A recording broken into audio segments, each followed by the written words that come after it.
Hello दोस्तों, मैं देवेंद्र कुमार पटेल आप सभी को अपने एकलव्य क्लासेस में स्वागत करता हूं। आज मैं आप लोगों को पढ़ाऊंगा कक्षा 12 का चैप्टर नंबर फर्स्ट रसायन विज्ञान ठोस अवस्था, क्लास 12। पार्ट क्या है? 1, ठोस अवस्था।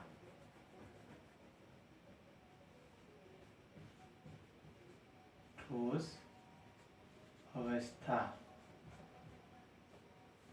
ठोस अवस्था तो सब लोग आप लोग पढ़े होंगे कि ठोस किसे कहते हैं।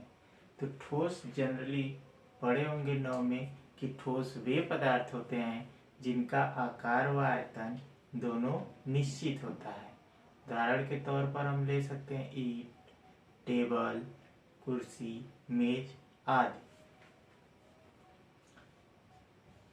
ठोस वे पदार्थ जिसका आकार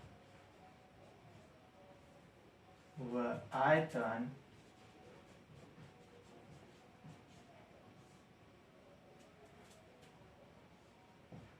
दोनों निश्चित होते हैं।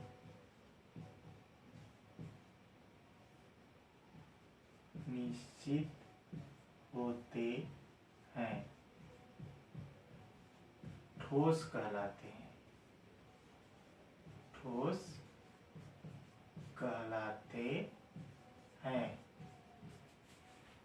वे पदार्थ जिनका आकार व आयतन दोनों निश्चित होता है, उसे हम ठोस कहते हैं। उदाहरण के तौर पर देख सकते हैं। उदाहरण ईंट, टेबल, कुर्सी आदि। ये तो आप लोग पढ़े होंगे क्लास 9 में। अब इसके लक्षण भी आप लोग पढ़े होंगे। ठोस के लक्षण। ठोस के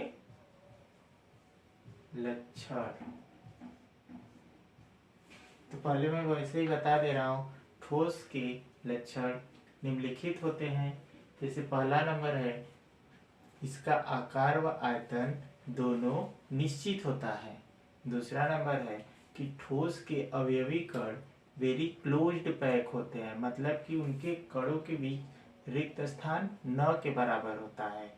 और ठोस असंपीड्य होते हैं, मतलब वो हम इनकम्प्रेसिबल भी कर सकते हैं। कहने मतलब उसको कंप्रेस कर कर हम परिवर्तित नहीं कर सकते हैं। और ठोस में बहने का गुण बहुत कम होता है। और ठोस में अंतराकाशीय क्षेत्र भी क्या होता है? न के बराबर। लिख दे रहे हैं। पहला नंबर, इसका आकार व आयतन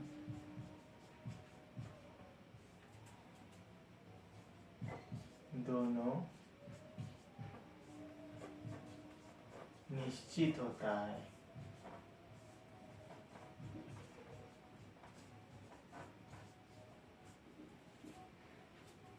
दूसरा नंबर, इसमें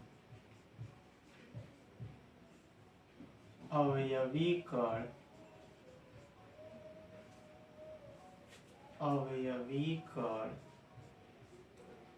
बहुत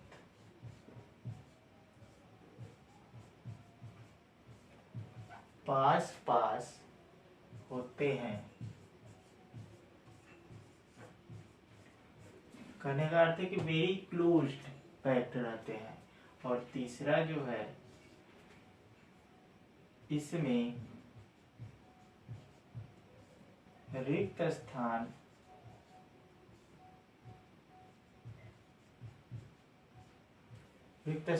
अर्थात खाली जगह न के बराबर होता है। न के बराबर होता है। और पढ़े होंगे आप लोग कि ठोस असंपीड्य होते हैं, ठोस असंपीड्य होते हैं। असंपीड्य मतलब कि इसको हम कंप्रेस्ड कर कर आकार में परिवर्तन नहीं कर सकते। अगला पढ़े होंगे कि ठोस में ध्वनि का वेग सबसे अधिक होता है। ठोस में ध्वनि का वेग सबसे अधिक होता है।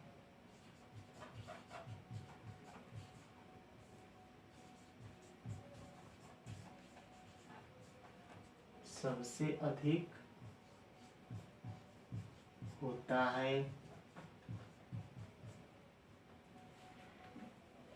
उदाहरण दे सकते हैं, जैसे में कांच हो गया।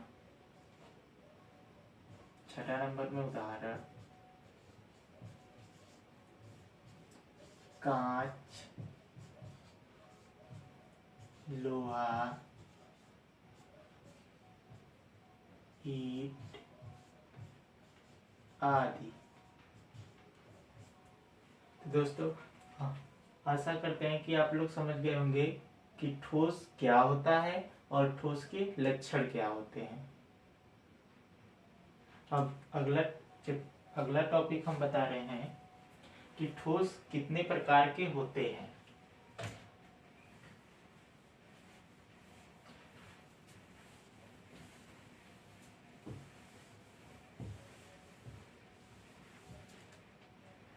ठोस जनरली 2 प्रकार के होते हैं। ठोस के प्रकार, ठोस के प्रकार। तो ठोस 2 प्रकार के होते हैं।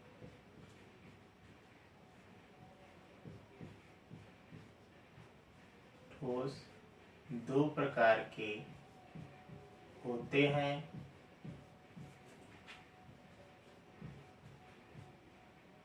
पहला नंबर क्रिस्टलीय ठोस।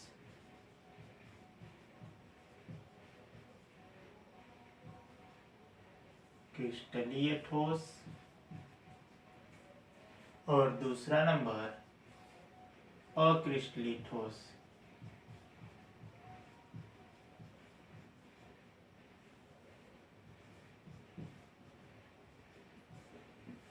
इसको क्रिस्टल सॉलिड बोलते हैं, इसको एमॉर्फस। अब हम पहला डिफाइन कर रहे हैं क्रिस्टलीय ठोस। क्रिस्टलीय ठोस वे ठोस होते हैं जिनमें अवयवी कण एक नियमित क्रम में व्यवस्थित होते हैं। क्रिस्टलीय ठोस वे ठोस होते हैं जिनमें अवयवी कण एक रेगुलर अरेंजमेंट में व्यवस्थित होते हैं। कहने का अर्थ है कि अगर हम व्यवस्थित करें तो ए के बाद बी और फिर बी के बाद ए, फिर ए के बाद बी, फिर ए बी के बाद ए। फिर इसी टाइप से अगर हम दूसरा रो चालू करें तो ये बी और ये ए, फिर ए के बाद बी, फिर बी के बाद ए, फिर ए के बाद बी, और फिर बी के बाद ए के बाद बी, और बी के बाद ए, फिर ए के बाद बी, और बी के बाद ए। तो देखेंगे इसमें कि कण जो है एक नियमित क्रम में व्यवस्थित है। कहने का अर्थ है कि ए के बाद बी आएगा, फिर बी के बाद ए। ये क्या है? क्रिस्टलीय ठोस। क्रिस्टलीय ठोस। अगर हमें इसको डिफाइन करना होगा तो लिखेंगे क्रिस्टलीय ठोस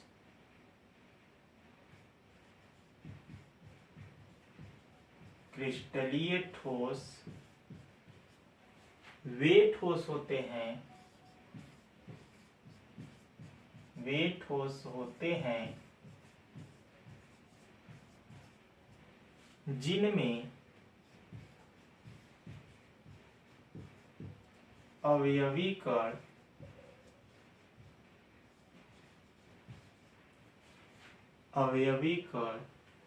एक नियमित क्रम में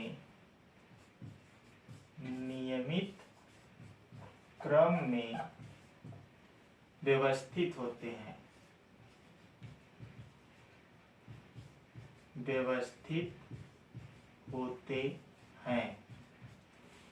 देखिए, क्रिस्टली ठोस वे ठोस होते हैं जिनमें अवयवी कण एक नियमित कर सकते हैं या निश्चित कर सकते हैं या तो फिर रेगुलर अरेंजमेंट कर सकते हैं, में व्यवस्थित होते हैं।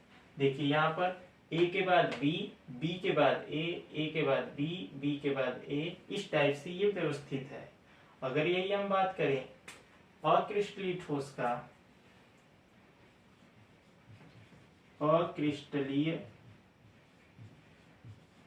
ठोस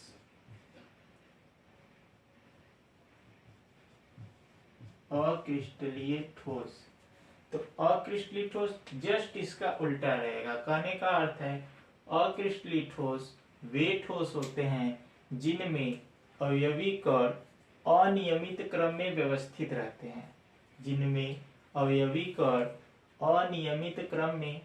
रहते हैं, अर्थात रैंडमली अरेंजमेंट रहते हैं। जैसे हम एग्जांपल के थ्रू बता रहे हैं। यहाँ पर मान लीजिए हमारे पास कोई कण ए है, फिर उसके बाद फिर ए है, फिर उसके बाद फिर बी है, फिर बी है, फिर ए है, फिर बी है। तो यहाँ पर अगर हम दूसरा रो बनाए तो इसमें बी है, बी है, बी है, ये भी बी है, और ये हमारा ए है, ये हमारा ए है।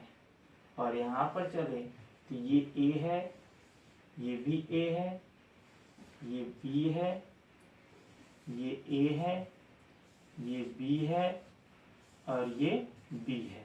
तो इसमें देखेंगे तो जो दो कण हैं ए और बी, इनका कोई एक निश्चित क्रम नहीं है कि ए के बाद बी आ रहा है, बी के बाद ए, फिर ए के बाद बी, फिर बी के बाद ए, इसीलिए इसको हम क्या कहेंगे, रैंडमली व्यवस्थित है।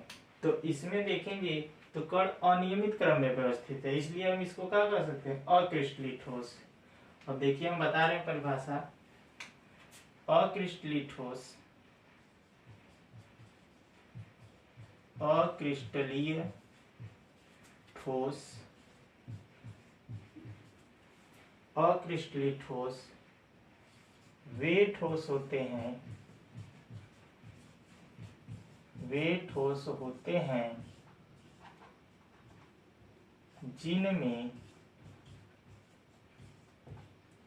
जिनमें अवयवीय कण एक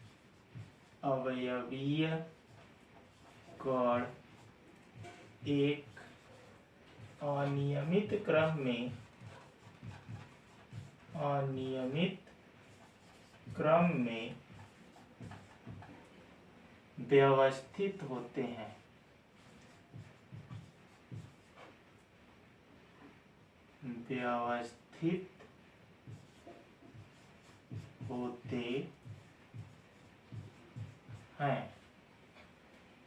परिभाषा एक बार ध्यान से देख लीजिए।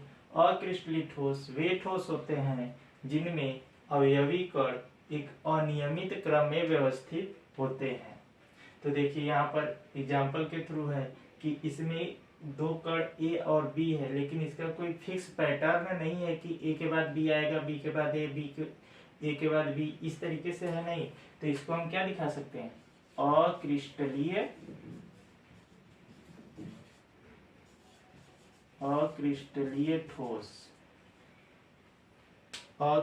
ठोस। आशा करता हूँ आप लोगों को समझ में आया होगा इतना। आगे हम बताएंगे दो प्रभाव पाए जाते हैं। एक को बोला जाता है समदैशिक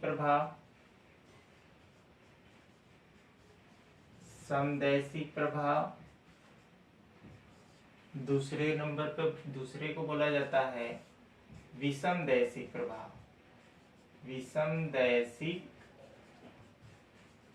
प्रभाव। इसको आइसोट्रोपिक इफेक्ट बोलते हैं और विषमदैशिक प्रभाव को एनिसोट्रोपिक इफेक्ट बोलते हैं। तो हम पढ़े हैं क्रिस्टली ठोस, क्रिस्टलीय ठोस। तो इसका हम उदाहरण जो बताए थे, दो कर लेंगे, एक निश्चित पैटर्न में व्यवस्थित करेंगे।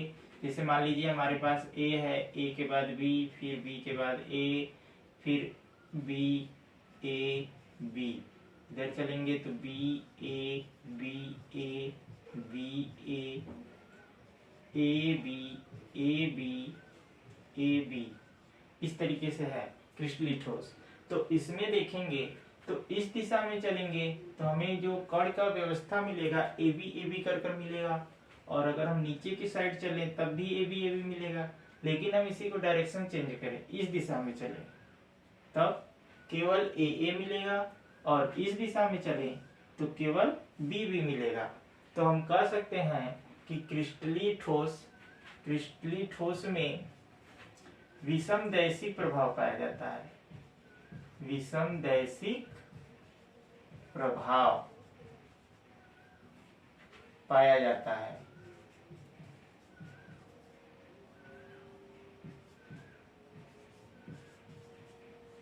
यहाँ से प्रश्न पूछता है कि विषमदैशिक प्रभाव किस ठोस में पाया जाता है। तो अगर यहाँ एग्जाम्पल अगर अच्छे समझ लिए तो आपको आसानी से समझ में आ जाएगा कि विषमदैशिक प्रभाव वह प्रभाव होता है जिसमें दिशा परिवर्तन के साथ उसके गुणों में भी क्या पाई जाए, भिन्नता पाई जाए। तो वो ऐसे किसमें पाया जाएगा, क्रिस्टली ठोस में। तो विषमदैशिक प्रभाव किसमें पाया जाएगा, क्रिस्टली ठोस में। तो हम डिफाइन कर रहे हैं विषमदैशिक प्रभाव क्या होता है।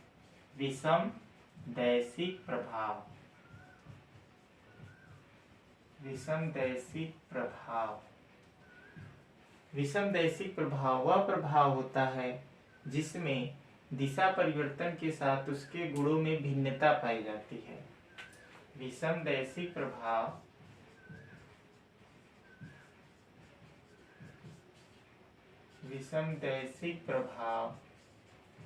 वह प्रभाव होता है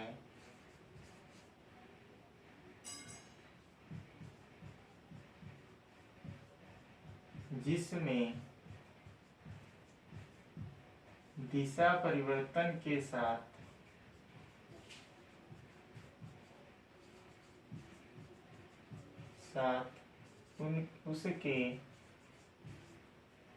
भौतिक गुणों में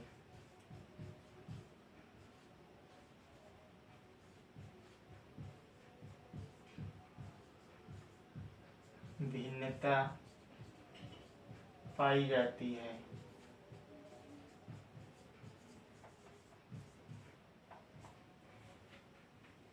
विषमदैशिक प्रभाव वह प्रभाव होता है जिसमें दिशा परिवर्तन के साथ उसके भौतिक गुणों में भिन्नता पाई जाती है। हम लिख सकते हैं कि क्रिस्टलीय ठोस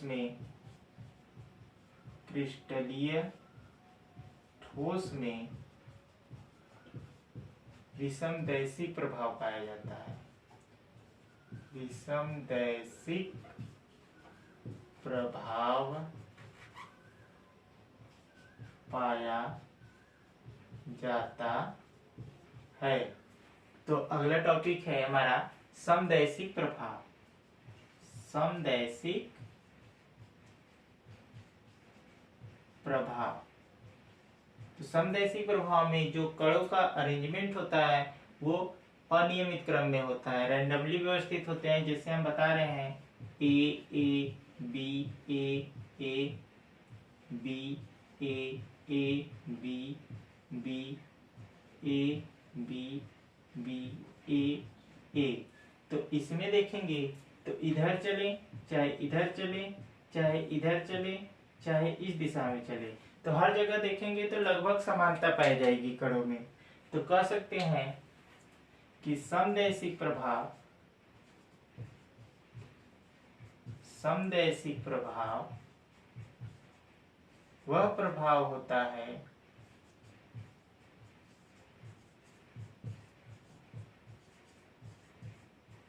जिसमें दिशा परिवर्तन के साथ दिशा परिवर्तन के साथ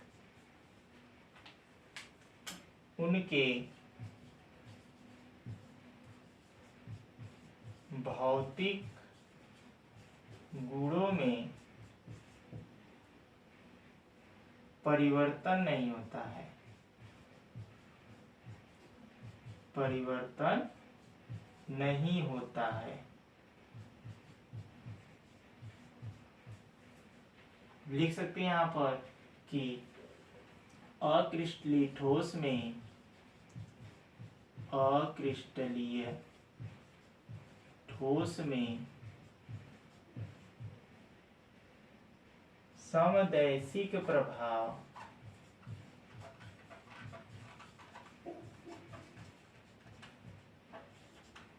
होता है, पाया जाता है।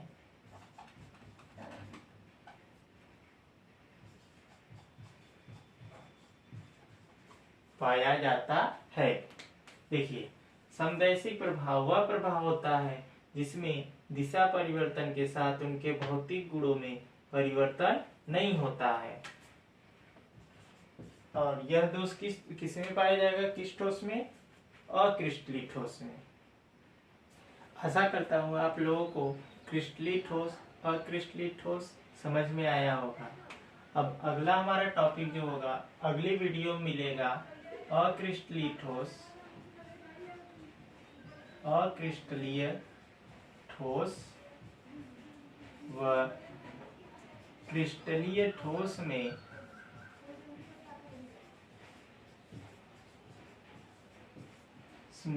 अंतर। आप लोगों को मेरा वीडियो पसंद आए तो सब्सक्राइब, लाइक और शेयर जरूर कीजिएगा। धन्यवाद।